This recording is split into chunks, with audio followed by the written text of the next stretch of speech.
Fala, lindonas, gatonas, daqui da casinha da Lige. Então, a minha cozinha já está organizada, como vocês podem ver, meu fogão, né, que eu mostrei agora há pouco para vocês, a limpeza do meu fogão. A minha pia está toda limpinha, sem vasilhas, né, tudo sequinho, limpinho. A minha bancada está arrumadinha, né, meu fogão a lenha está tudo limpinho.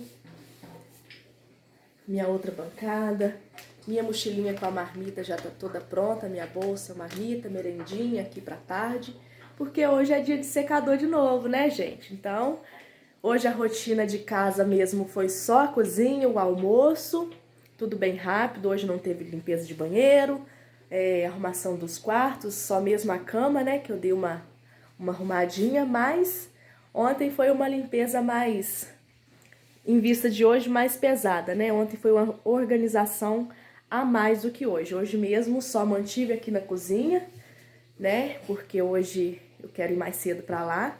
Então agora é só trocar de roupa e se bora lá pro secador de café. Mas então é isso, meninos. Espero de alguma forma ter dado alguma dica pra vocês, né? Hoje a minha dica chave de ouro foi a limpeza do fogão a gás, né? Foi breve, mas uma dica que eu acho que é muito valiosa para mim, com certeza creio que vai ser valiosa para vocês também, sobre a limpeza do fogão. E mostrar um pouquinho para vocês da minha rotina de hoje, né? Sobre casa e sobre o serviço lá do secador de café.